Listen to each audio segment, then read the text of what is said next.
Hello guys! Hello Earth Signs, Gemini, Libra, and Aquarius. Welcome dito sa aking channel. Kapalaran 888. Welcome guys. Alamin natin kung anong messages, vibration para sa inyo sa Wednesday na araw na ito. Pasensya na sa Tagalog ko guys. Okay, so tingnan natin dito. Air Signs, Gemini, Libra, and Aquarius. Okay, few days na lang, Christmas na. Advance Merry Christmas sa inyong lahat. Nasa crossroad, may facts, may birds. Okay, ang ganda. May good news ka na matatanggap. Or pwedeng may paparating na good news. Okay, or balita, chat, call, information sa'yo na pwedeng magdala ng magandang balita. But this message na to ay galing sa malayong lugar. So, pwedeng offer ng works from long distance, ibang bansa, or kung ano man to na message na to. And merong crossroad dito, hindi ka makapag-desisyon. So, kung ano man tong balitang ito na matatanggap mo, ay pwedeng magdala to sa'yo ng confusion. So, mako-confuse ka. Parang ang mararamdaman mo sa ngayon is hindi mo alam kung ano yung sasabihin mo. Nandun ka sa gitna, hindi mo alam kung ano, kung saan ka pupunta.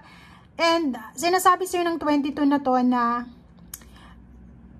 2, 3, or 4 man ito na crossroad na ino-open sa'yo, kailangan mong pumili ng tama. Kailangan mong pumili ng according sa kung ano yung kagustuhan mo. Sundin mo yung kung ano yung sinasabi ng puso mo, sundin mo yung pangarap mo with faith and precision. And hanapin mo yung ways or yung daan na kung saan ka magiging kontento. Na iisipin mo, okay, for example, nandito ka, may 2 kang option dito, diba? 1 and 2. Dito sa option 1 and 2, i-weigh mo yung circumstances dyan. Ano ba yung makukuha ko? Ano ba yung pros and cons dyan? Dito ganun din. Saan ba ako magiging masaya? So, kung alin dyan, kung saan ka magiging masaya, yun ang piliin mo. Kasi, mas importante yung happiness mo, mas importante yung contentment mo, kaysa doon sa choice na, okay, intelligent choice, pero hindi ka naman masaya, diba? And today, mag-iingat ka. The facts is lie. Okay? So, mag-iingat ka sa kaibigan. Kasi hindi man natin alam, lahat ng tao dito sa mundo may pagka-facts. So, hindi natin alam kung sino yung pwede mong magpagkatiwalaan. So, posibleng isang tao, 2, 3, or kung sino man, 4 man sila, na pwede ka nilang i-backstab, pwede ka nilang i-deceive. So, mag-iingat tayo sa deception, and mag-iingat tayo sa mga old traps. Diba? Yung mga tao na gumawa na sa atin ng masama, tapos babalik sa buhay natin, tapos parang wala lang, parang walang ginawang masama, walang pasintabi na sorry or kung ano pa man. Basta gusto lang nilang bumalik sa buhay nila, ay sa buhay mo. So, mag-iingat ka. Huwag kang magtitiwala agad-agad.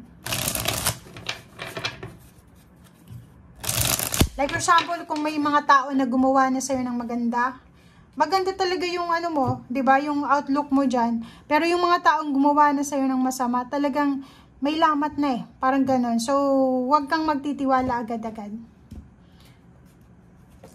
Okay, judgment. May kailangan kayong gawin siguro. It's decision making, or pwedeng may kailangan kayong puntahan. Crossroad. Ganun din. May kailangan kang gawin dito kasi nandun ka sa crossroad, diba? And choose wisely. Choose the path na hindi sa'yo convenient. Pero, like for example, itong decision making na to, diba sinasabi na kailangan natin gumawa ng choice na hindi tayo komportable. Lumabas tayo sa comfort zone natin. So, idea yun sa'yo eh. Kung ano yung choices na to na gagawin mo, kahit hindi ito yung comfort zone mo, kahit may fear ka na nararamdaman, go for it. Parang ganun ang sinasabi niya. Okay, diba? So, dito sinasabi ng baraha, be excited. Be excited, be courageous, be passionate, be in love. Yun yung sinasabi ng baraha sa iyong galing. Confirmation ng facts, diba? So, dalawa yung baraha dito na nagsasabi, facts and 7 of swords, na may sinungaling na tao dyan sa paligid mo. Mag-iingat ka dahil may taong nagsisinungaling sa'yo. Mag-iingat ka dahil pwedeng may magkakwento sa'yo ng kasinungalingan na pwedeng trap lang yan sa'yo. So, mag-iingat ka. Okay. Four of Swords, sinasabi ng baraha, prioritize peace. Okay? Huwag kang sumali sa mga away. Pag halimbawa may maghahatid sa'yo ng kwento, chismis, or kano pa man, make sure na ang taong ito hindi sinungaling. Make sure na hindi siya maggiling, magtahi ng mga kwento-kwento. Diba? The Sun. So, sinasabi ng Barasio dito na prioritize happiness, prioritize peace. Okay? Prioritize celebration. Huwag kang nang magbigay ng oras doon sa mga tao, sitwasyon na pwedeng magbigay din sa'yo ng sama ng loob, stress, or kung ano pa man. Ace of Pentacles, may iba sa inyo dyan na papasok sa bagong trabaho, may perang darating, may bagong direksyon na tatahakin na pwedeng magdala ng financial progress, financial new beginnings. May Ace of Pentacles dito, may progress, may gateway of financial gateway na magbubukas para sa'yo.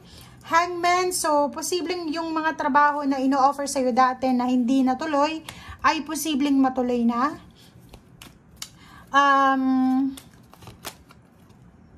Diba? So parang yun yung focus mo sa araw na ito. Ang focus mo ngayon is ituloy yung mga plano mo na negosyo, trabaho na pwedeng pagkakitaan.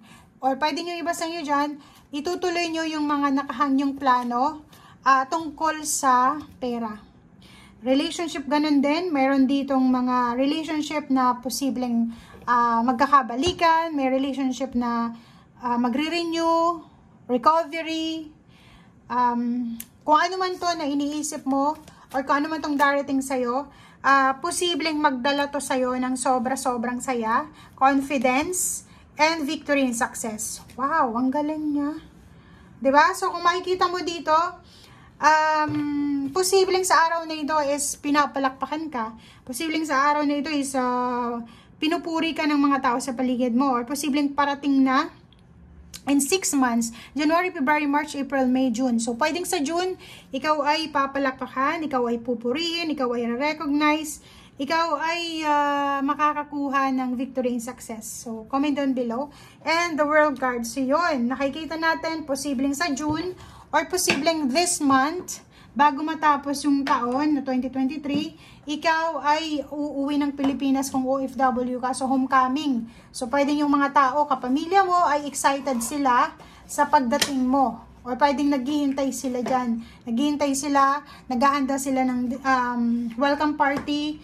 Or yung iba na aalis, pwedeng may despedida party. May magta-travel around the world siguro, may magbabakasyon sa ibang bansa. Meron dito na posibleng